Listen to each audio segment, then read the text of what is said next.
Many people think exhaustion comes from doing too much, but often the deeper pain comes from believing you are only valuable when you are producing something. There are people who finally get a free evening, a quiet weekend, a day off, or a moment with nothing urgent to solve, and instead of relief, they feel tension. They sit down to relax, but the mind does not allow it. A voice appears almost immediately. You should be doing something. You are wasting time. Other people are ahead. You could be improving yourself. You do not deserve to stop yet. So rest becomes uncomfortable. What should feel healing starts to feel wrong. This confuses many people because the body may be tired, but the mind keeps demanding movement. They assume they need more discipline, more motivation, or a better schedule. But often the real issue is not laziness, it is conditioning. Somewhere along the way, many people learned that rest must be earned. Maybe praise only came when you achieved something. Maybe love felt stronger when you were useful. Maybe your household respected hard work, but dismissed emotional needs. Maybe stress became normal, and slowing down felt selfish. Maybe you watched adults who never stopped and unconsciously inherited their relationship with effort. So the nervous system learned the quiet equation: doing equals worth, productivity equals safety, rest equals risk. Even if you never say those words out loud, they can live deep in behavior. This is why some people can work for 12 hours and still feel behind. It is why finishing one task immediately creates anxiety about the next one. It is why rest days become mental punishment instead of recovery. When worth is tied to output, enough never arrives. The list simply changes shape. If you clean the house, now you should exercise. If you exercise, now you should learn a skill.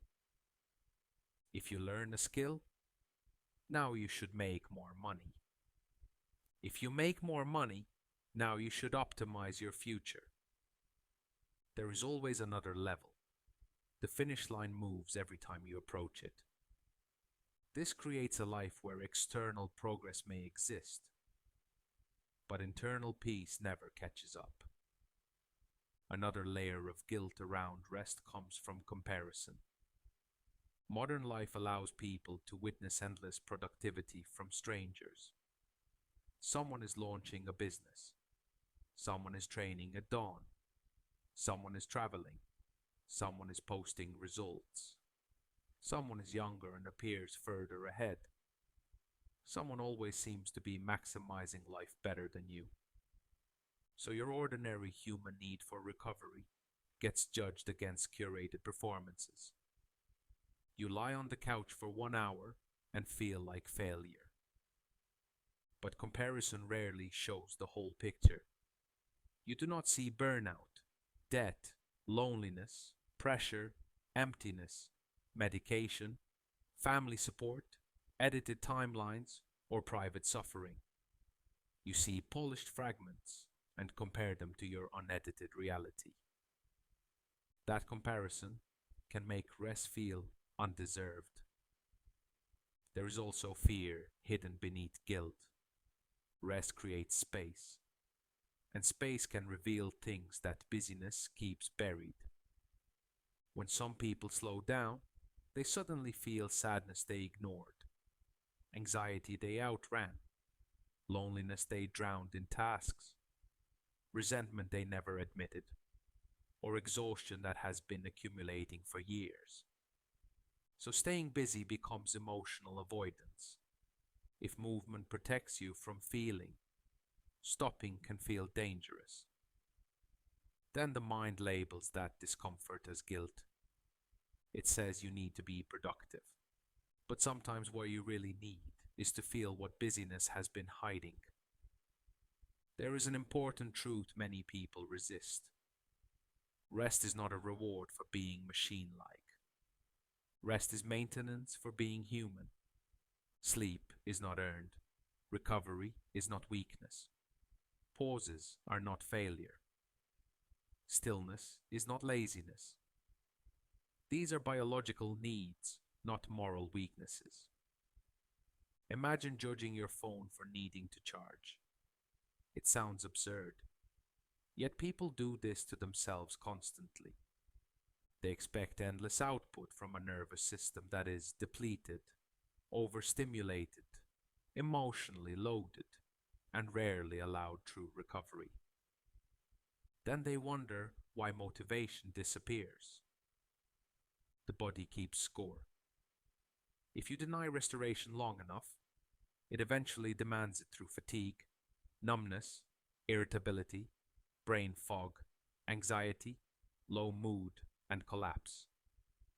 Sometimes what feels like lack of discipline is accumulated depletion. Another reason guilt appears during rest is identity. Some people know themselves only as workers, helpers, achievers, fixers, caretakers, grinders. If they stop, they feel empty or unsure who they are. Who am I if I am not useful right now? Who am I if I am not progressing? Who am I if I am not carrying something? This can make rest feel like identity loss. But that discomfort is often the doorway to a healthier self. You are more than your function. You are more than your output. You are more than what you complete. A person who only values themselves while performing will eventually become a stranger to themselves. So how do you begin changing this pattern? First, notice the guilt without obeying it immediately. When the voice says, "do more," pause and ask whether it is wisdom or conditioning. Not every internal command deserves loyalty. Second, define rest properly. Scrolling while anxious is not always rest. Lying down while mentally attacking yourself is not rest. Real rest restores energy, softens the nervous system, and reduces inner friction. Sometimes that means sleep, sometimes walking, sometimes silence, sometimes reading, sometimes doing nothing without apology. Third, schedule recovery before burnout forces it. Many people only rest when broken. Smarter living rests before collapse. Fourth, reduce identity attachment to constant productivity. Try doing something with no outcome attached. Sit outside, cook slowly, listen to music, watch the evening light. Let yourself exist without converting every moment into progress. That practice can feel surprisingly difficult, which is exactly why it matters. Fifth, speak to yourself differently. Instead of saying, "I have done nothing today," ask what you have carried lately. Instead of saying, "I am behind," ask whether you are simply tired. Instead of saying, "I should push harder," ask whether wisdom might be softer than force. Language shapes nervous systems. Sixth, remember seasons. There are seasons for growth, seasons for action, seasons for grief, seasons for healing, seasons for rebuilding, seasons for quiet. If you expect peak performance in every season, you will feel guilty for being human. Nature does not bloom all year. Neither do you. And finally, understand this clearly. A rested person is often more effective than a chronically guilty one. Creativity returns in space. Patience returns in recovery. Perspective returns in quiet. Energy returns when respected. Many breakthroughs arrive after stepping back, not pushing harder. The mind addicted to pressure will resist this message. It may insist that slowing down means falling behind.